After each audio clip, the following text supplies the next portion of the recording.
Welcome to the channel. Here, we read all the interesting lore books found across the Elder Scrolls series. Today's is the first in a long series of books by the prolific author Waughin Jarth. Have an idea for a book you'd like to hear? Drop me a comment and let me know. Let's get started. A Dance in Fire, Chapter 1, by Waughin Jarth. It seemed as if the palace had always housed the Atris Building Commission, the company of clerks and estate agents who authored and notarized nearly every construction of any note in the Empire. It had stood for 250 years, since the reign of the Emperor Magnus, a plain-fronted and austere hall on a minor but respectable plaza in the imperial city. Energetic and ambitious middle-class lads and ladies worked there, as well as complacent middle-aged ones like Decimus Scotti. No one could imagine a world without the Commission, least of all Scotti. To be accurate, he could not imagine a world without himself in the Commission. Lord Atris is perfectly aware of your contributions, said the managing clerk, closing the shutter that demarcated Scotti's office behind him. But you know things have been difficult. Yes, said Scotti stiffly. Lord Vannock's men have been giving us a lot of competition lately, and we must be more efficient if we are to survive. Unfortunately, that means releasing some of our historically best but presently underachieving senior clerks. I understand. It can't be helped. I'm glad that you understand, smiled the managing clerk, smiling thinly and withdrawing. Please have your room cleared immediately. Scotti began the task of organising all his work to pass on to his successor.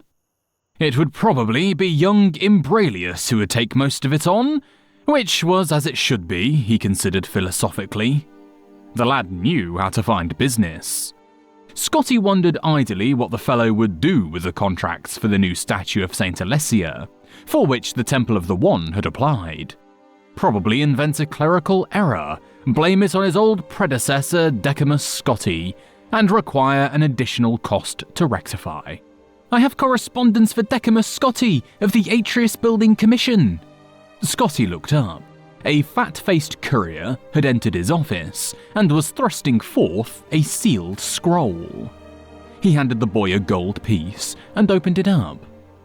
By the poor penmanship, atrocious spelling and grammar, and overall unprofessional tone, it was manifestly evident who the writer was. Liade Juru, a fellow clerk some years before, who had left the commission after being accused of unethical business practices. Dear Scotti, I imagine you always wondered what happened to me, and the last place you would have expected to find me is out in the woods. But that's exactly where I am, haha! If you're smart and want to make lots of extra gold for Lord Atreus, and yourself, haha, you'll come down to Valenwood too. If you haven't or have been following the politics here lately, you may or may not know that there's been a war between the Boschma and their neighbours elsewhere over the past 2 years. Things have only just calmed down, and there's a lot that needs to be rebuilt.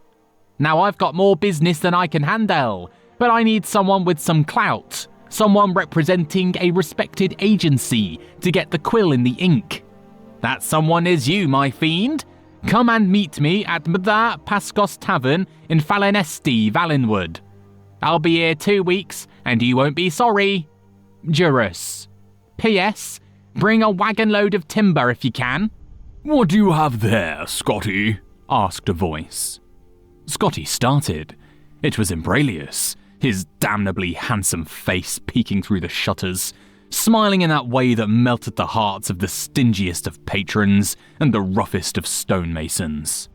Scotti shoved the letter in his jacket pocket. Personal correspondence, he sniffed. I'll be cleared up here in just a moment.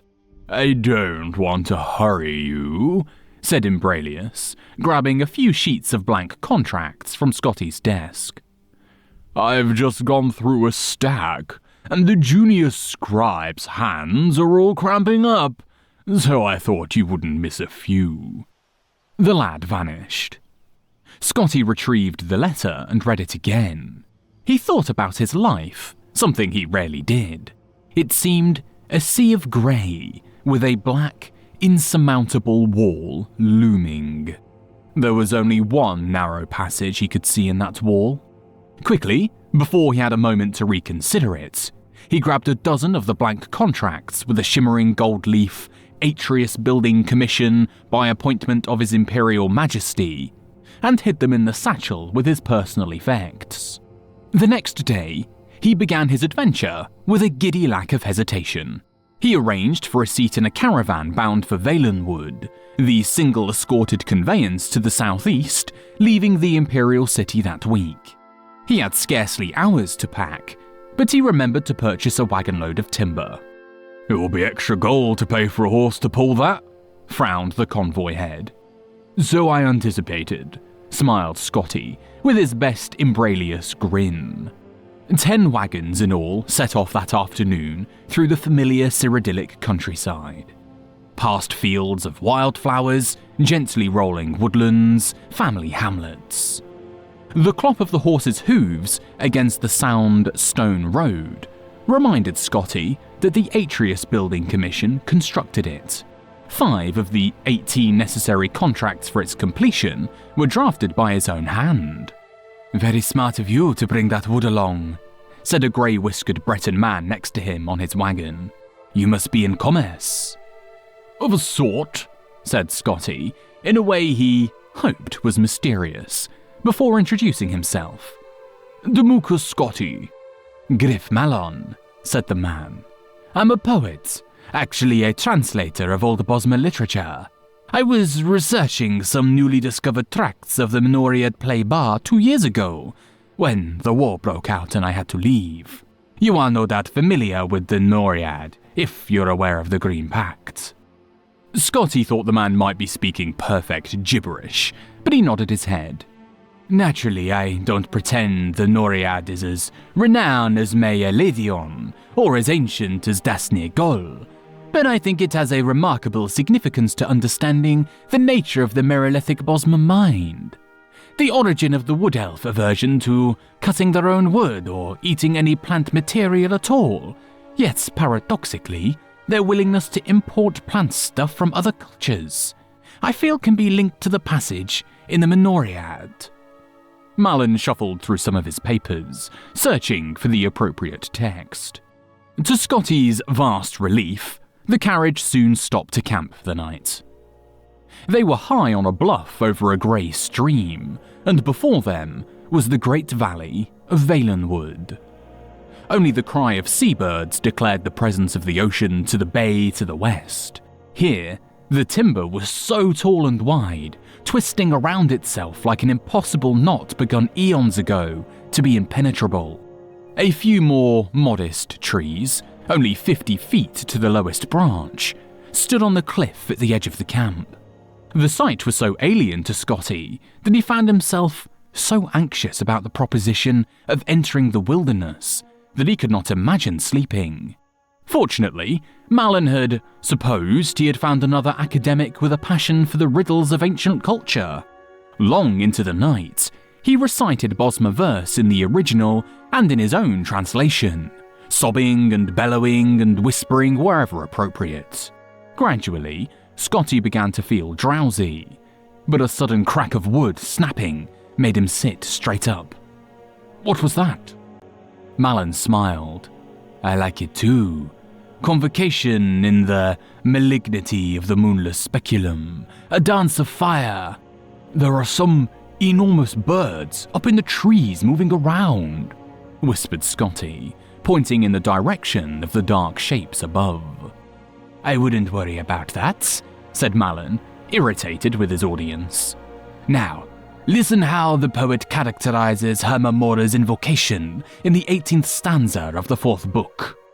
The dark shapes in the trees, where some of them perched like birds, others slithered like snakes, and still others stood up straight, like men. As Malon recited his verse, Scotty watched the figures softly leap from branch to branch, half gliding across impossible distances for anything without wings. They gathered in groups, and then reorganized until they had spread to every tree around the camp. Suddenly, they plummeted from the heights. "Mara!" cried Scotty. "They're falling like rain!" "Probably seed pods," Malin shrugged, not turning around. "Some of the trees have remarkable—" The camp erupted into chaos. Fire burst out in the wagons. The horses wailed from mortal blows. Casks of wine, fresh water, and liquor gushed their contents to the ground.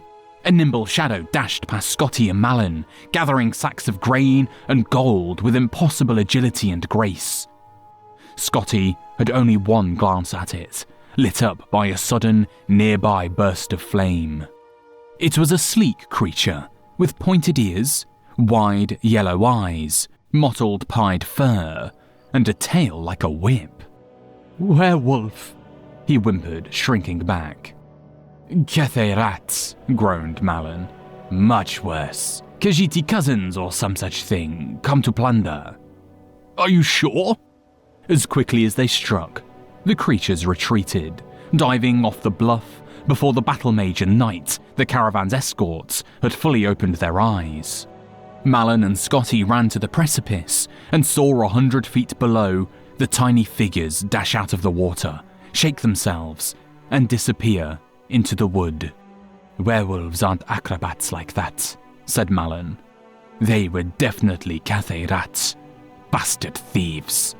Thanks Stendar they didn't realize the value of my notebooks. It wasn't a complete loss." Thanks for listening. If you enjoy listening to the books within the Elder Scrolls series, here's a couple of the videos you might enjoy. See you next time.